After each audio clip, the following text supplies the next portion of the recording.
ইন্নাল হামদালিল্লাহি রাব্বিল আলামিন ওয়াসসালাতু ওয়াসসালামু আলা সাইয়্যিদিল মুরসালিন ওয়া আলা আলিহি ওয়া সাহবিহি আজমাইন। মাননীয় প্রধানমন্ত্রী আজকে বিরোধী দলীয় নেতা এবং এনসিপির নেতার সাথে দেখা করবেন, এটা বাংলাদেশের ইতিহাসে নতুন মাত্রা যোগ হইল। আমি আজকে বলতে চাই যে সেন্ট্রাল শরিয়া মানে শরিয়া বিষয়ক ব্যাংকগুলো আমরা দেখলাম বিগত সরকারের সময় এবং ফ্যাসিস্ট সরকারের সময় যে ব্যাংকগুলো লুট হয়ে গেল, এখানে শরিয়া কাউন্সিলের কি ভূমিকা ছিল?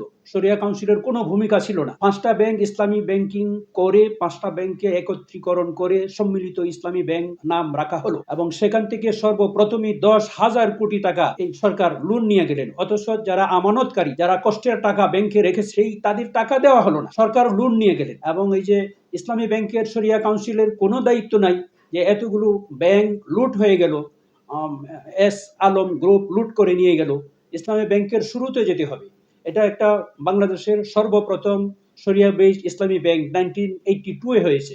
সেখানে আব্দুর রাজ্জাক লস্কর এবং তৎকালীন সৌদি আরবের রাষ্ট্রদূত ফুয়াদ আল খতিব তিনি সহ এই ব্যাংকটা হয়েছিল এবং সৌদি আরব, কাতার, কুয়েতের বিভিন্ন সংস্থা এই ব্যাংকের ফান্ড সংগ্রহ করেছিল। পরবর্তীতে বিগত ফ্যাসিস্ট সরকারের সময় আগের দিনের কিতাবুল বইতে ব্যবসা বাণিজ্য সংক্রান্ত যে সমস্ত নীতিমালা আছে সেগুলোর বাস্তবে বর্তমানে ব্যবসা বাণিজ্য ওয়ার্ল্ড ওয়াইড ব্যবসা বাণিজ্যের যে নীতি, সেই নীতির প্রয়োগ কিভাবে হবে সেটা কি কোনো শরিয়া কাউন্সিলের বোর্ডের জানেন?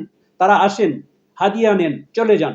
প্রত্যেকটা লোন পাস করার আগে শরিয়া কাউন্সিলে ফাইল যাবে, সেই শরিয়া কাউন্সিল ফাইল অডিট করে দেখবে এই লোনটা এখানে দেওয়া যায় কিনা, রিকভারি হবে কিনা। সেখানে শরিয়া কাউন্সিলের কোনো ভূমিকা ছিল না। তাহলে এই শরিয়া বিক্রি করে হাজার হাজার কোটি টাকা নিয়ে হাজার হাজার কোটি টাকা ব্যাংক লুট হইল, শরিয়া কাউন্সিলের কোনো জবাবদিহিতে নাই। বাংলাদেশ ব্যাংক কর্তৃক জারিকৃত guidelines, Islamic guidelines for Islamic banking, যেটা আমি 2006 সালে স্ট্যান্ডার্ড ব্যাংক লিমিটেডকে ইসলামীকরণের কাজ করতে গিয়ে আমাদের সুপারিশের প্রেক্ষিতে তৎকালীন বাংলাদেশ ব্যাংকের governor guidelines for Islamic banking করেছিলেন। সেই গাইডলাইন্স ফর ইসলামিক ব্যাংকিং পরিপালন করা হয় কিনা, মুদারাবা, মুশারাকা, বাইয়ে মুআজ্জেল এগুলি হয় কিনা, আমার জানা মতে এখনো কোনো ইসলামিক ব্যাংক মুদারাবা করে না।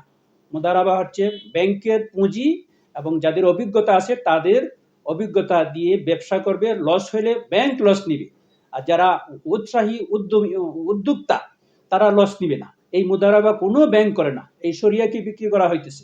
বিগত সরকারের সময় আমরা দেখেছি যে এই যে ওলামায়ে কেরামদের মধ্যে, ইসলামিক লোকদের মধ্যে একটা গ্রুপের মধ্যে কত বিভেদ, কৌমি মাতা, কৌমি জননী ইত্যাদি উপাধি দিয়ে তারা কত আর্থিক সুবিধা নিছেন, এগুলোকে খেয়াল করতে হবে। এখন যে সরকার গঠন করা হবে সেই সরকারের উচিত হবে বিগত সরকারের সময় বিশেষ করিয়া শরিয়া বিষয়ক, শরিয়া বেসড ব্যাংকগুলো যে লুট হলো, শরিয়া বেসডের বাহিরের ব্যাংকগুলো তো এরকম লুট হলো না, তাহলে শরিয়া বেসড ব্যাংকগুলো কেন লুট হলো? সেখানে শরিয়া কাউন্সিলের মেম্বারদের দায় দায়িত্ব নাই কেন? সেই মেম্বারদের দায় দায়িত্ব থাকতে হবে। আশা করব এই সরকার, আমি যেমন 2006 সালে বাংলাদেশ সেন্ট্রাল শরিয়া মজলিস নামে সরকারের নিবন্ধনকৃত একটা শরিয়া বোর্ড করা হয়েছিল, অর্থাৎ আমরা চাচ্ছিলাম বা আমি বলতে চাই সরকার যেন সরকারের একটা উইং থাকবে, যে উইং থেকে একমাত্র সারা বাংলাদেশের শরিয়া বিষয়ক ফতোয়া, শরিয়া বিষয়ক মতামত প্রদান করবে ওই সরকারের প্রতি বিনীত অনুরোধ থাকবে, আপনি সরকারের একটা শরিয়া বিষয়ক উইং খুলবেন, সেখান থেকে সমস্ত ব্যাংকিং এবং আদার্স ফিনান্সিয়াল ইনস্টিটিউশনগুলোতে শরিয়া বোর্ডের পরিচালনার নীতিমালা থাকবে। ওমা আলাইনা ইল্লাল বালাগ।